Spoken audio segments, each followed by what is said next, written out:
Bonjour à tous, bienvenue sur la chaîne de l'Examen Crypto. Nous sommes le mardi 11 juin 2024, 7h50. On va faire un point bien sûr sur le Bitcoin et on va regarder le reste du marché crypto. Et on démarre malheureusement avec cette crypto-map dans le rouge. Ça fait mal, ça fait très très mal. Et oui, c'est tout à fait normal. Le Bitcoin qui se met à décrocher. Malheureusement, vous le savez, quand le Bitcoin chute, tout le marché crypto chute avec lui. Mais en réalité, ce n'est pas forcément le Bitcoin. On va regarder que ça vient peut-être plutôt du dollar index. Allez. On va jeter déjà un petit coup d'œil vite fait au niveau des actualités. Au niveau des actualités, bon bah il n'y a pas grand-chose, si ce n'est qu'aujourd'hui, il va y avoir effectivement le passage du fetch à l'Asie.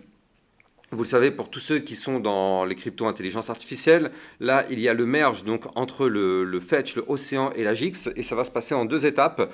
Bon, je vous ai déjà fait une vidéo qui vous explique tout. La vidéo, elle est sortie hier, donc si vous êtes intéressé, allez la regarder, il y a tous les détails dedans. Mais pour résumer, il faut juste savoir qu'aujourd'hui, normalement, la conversion du fetch vers l'ASI va commencer, et à partir du 13, il va y avoir le merge de océan et AGIX qui, ça aussi, va converger vers de l'Asie. Mais bon, allez regarder la vidéo, tous les détails ont été donnés dedans, comme ça au moins, bah, franchement, c'est beaucoup plus clair dans cette vidéo. Donc là, du côté des news aussi, bon bah on a notre ami CZ, hein, vous le savez, l'ancien PDG de Binance, qui commence sa peine de 4 mois de prison en Californie. Bon, on peut penser ce qu'on veut, hein. Moi personnellement, je trouve que c'est un petit peu triste quand même, parce que par rapport à ce qu'a pu amener CZ dans l'écosystème crypto, c'est quand même un peu difficile, mais bon, c'est la vie malheureusement. En tout cas, il entame sa peine de prison de 4 mois. Il est dans une prison apparemment peu sécurisée. Bon, bah, effectivement, hein, lui, il n'est pas dans l'état d'esprit de s'évader ou quoi. Hein. Il est dans l'état d'esprit de purger sa peine et de démarrer quelque chose par la suite. Mais voilà, bon, c'est la vie, hein, c'est la vie, mais bon, c'est important à noter quand même. Et puis au niveau des news aussi, bon, bah, bien sûr, qu'est-ce qui va se passer? Il va se passer demain les informations côté macroéconomie. Donc là, vous le savez, je vous en ai déjà parlé, mais demain, le mercredi 12, on va avoir des news extrêmement importantes. IPC Core, mensuel, annuel, stock de pétrole brut, projection économique FOMC, communiqué du FOMC, la décision de la Fed sur les taux d'intérêt. Ça, les amis, il va falloir le surveiller de très très près. Et la conférence de presse du FOMC. Donc là, clairement, mercredi, c'est sûr et certain, il va y avoir des choses qui vont bouger. Alors, on commence avec l'analyse technique, mais avant ça, bien sûr, je rappelle à tout le monde que tout ce que je vais dire dans cette vidéo n'est en aucun cas un conseil financier. C'est à vous de faire vos propres recherches et bien sûr, n'oubliez pas que le trading de crypto-monnaie comporte des risques de perte partielle ou majeure. Allez, comme je le disais tout à l'heure, on a un Bitcoin malheureusement qui décroche. Et oui, le Bitcoin est en train actuellement malheureusement de péter sa sa zone de support. Vous le voyez ici, on était repassé au-dessus des 69 005. Alors forcément, dès qu'on repasse au-dessus, ça nous permet d'aller chercher le haut du range. Mais là, vous le voyez, le haut du range nous a rejeté un peu trop violemment. Et là, malheureusement, boum, on casse les supports. Et souvenez-vous de ce que je vous avais dit. Je vous avais dit qu'il ne faut absolument pas breaker déjà dans un premier temps les 69 005 parce que si on fait ça, malheureusement, ça nous mettrait à risque parce que l'idée serait d'aller chercher les 66 956, donc ici.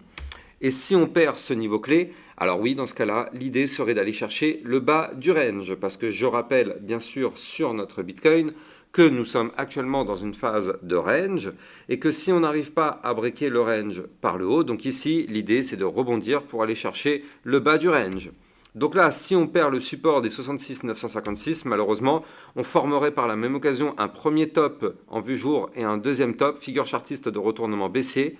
Et ça, ce serait malheureusement si on break les 66 956 pour chuter, pour aller chercher petit à petit les 65 535, 64 464, puis 62 231 et enfin les fameux 60 777 qui correspondent au bas du range. Et malheureusement, vu que c'est du trading sur range, c'est comme ça, c'est la vie, il n'y a pas le choix. Quand on est en bas de range, on rebondit pour aller chercher le haut du range et tenter sa cassure par le haut. Quand on est en haut de range, on se fait rejeter pour aller chercher le bas du range et tenter sa cassure par le bas. Donc là, vous l'avez compris, c'est un scénario difficile qui est en train de se présenter à nous, sauf si demain, on arrive à avoir des news extrêmement importantes et voire même bullish du côté des indices qui vont tomber et de ce que le FOMC, donc la Fed, va nous donner comme information. Ça risque d'être assez riche et assez palpitant. Donc attention, on peut avoir soit un décrochage complet et hop, on va chercher le bas du range et même peut-être plus bas, soit on peut très bien avoir un rebond et boum, si demain c'est plutôt positif les infos qu'on va avoir, Alors dans ce cas, on pourrait revenir de nouveau rechercher ici le haut du range et tenter la cassure de ce range par le haut pour aller chercher, pourquoi pas, les 75 000 $, voire même les 80 000 $. Mais bon, là pour l'instant, on n'a pas le choix, on est obligé de patienter pour voir ce qui va se passer. En tout cas, on voit que du côté des bandes de Bollinger, ça se compresse à mort. Donc là, c'est pareil, ça, c'est quelque chose qu'il va falloir surveiller parce que bande de Bollinger compressée, ça veut dire qu'il y a un mouvement volatile qui se prépare. Alors bien sûr, on espère que ce sera un mouvement volatile vers le nord, mais là, pour l'instant, malheureusement, on prend la direction du bas des bandes de Bollinger. D'ailleurs, les 66 956, ça correspond au bas des bandes de Bollinger. Soyons extrêmement prudents. Et si je me mets en vue hebdomadaire, donc là un peu plus long terme, je vous avais déjà fait part d'une chose, je vous avais déjà fait part que là le Bitcoin est actuellement en train de nous former malheureusement un premier top et peut-être un deuxième top qui est une grosse figure chartiste de retournement baissière parce que cette fois-ci en vue hebdomadaire, la target elle est quand même un peu plus violente parce que la target de cette figure chartiste, tout de même il faut le noter, elle serait d'aller chercher les 52 000 $, 52 000, enfin 51 500. Donc attention à ça tout de même, attention à ça parce que là vous le voyez en vue hebdomadaire, le point haut qu'on a formé ici n'est pas plus haut que le précédent. Il est moins haut et malheureusement si on arrive à breaker les 60 777 qui correspond en vue jour au bas du range, souvenez-vous ici, eh bien ça validerait en vue hebdomadaire la ligne de coude du double top ici qui est une figure chartiste de retournement baissier, soyons extrêmement prudents. Maintenant, en réalité, ce n'est pas le Bitcoin qui est problématique, c'est malheureusement le dollar index. Et oui, on a un dollar malheureusement qui reprend de la force, vous le voyez ici. On a un dollar qui est en train de chercher à casser sa résistance des 105,26. Ça, c'est une grosse résistance. C'était un gros support quand on était au-dessus, mais c'est une grosse résistance quand on est en dessous. Et là, vous le voyez, on est venu retester hier déjà de breaker cette résistance. Et ça, il faut faire extrêmement attention. Parce que si on break cette résistance par le haut, ça veut dire que le dollar index pourrait reprendre de la force pour aller chercher d'autres résistances, notamment les 105,75 ou encore les 106,32, voire même les 106,892. Et là, par contre, si on fait ça, bien sûr, ça fait un effet levier. Le dollar monte, le Bitcoin crash. Vous l'avez compris. Donc là, il faut absolument surveiller ça parce que malheureusement, ça pourrait avoir des impacts assez violents du côté de notre Bitcoin, déjà qu'il ne se porte pas hyper bien. Alors si maintenant il se met à chuter beaucoup plus fort, il faudra faire extrêmement attention à ça. Du côté de la vue 4 heures, donc un peu plus court terme, qu'est-ce qu'on voit? Eh bien, on voit plusieurs choses, regardez ça. On voit que là, je prolonge, on avait formé ici un petit range. Là, vous la voyez, cette boîte violette qui était là, tac, on avait ici ce petit range qu'on avait réussi à breakout par le haut, parfait, avec un magnifique pullback, boum, on se relance.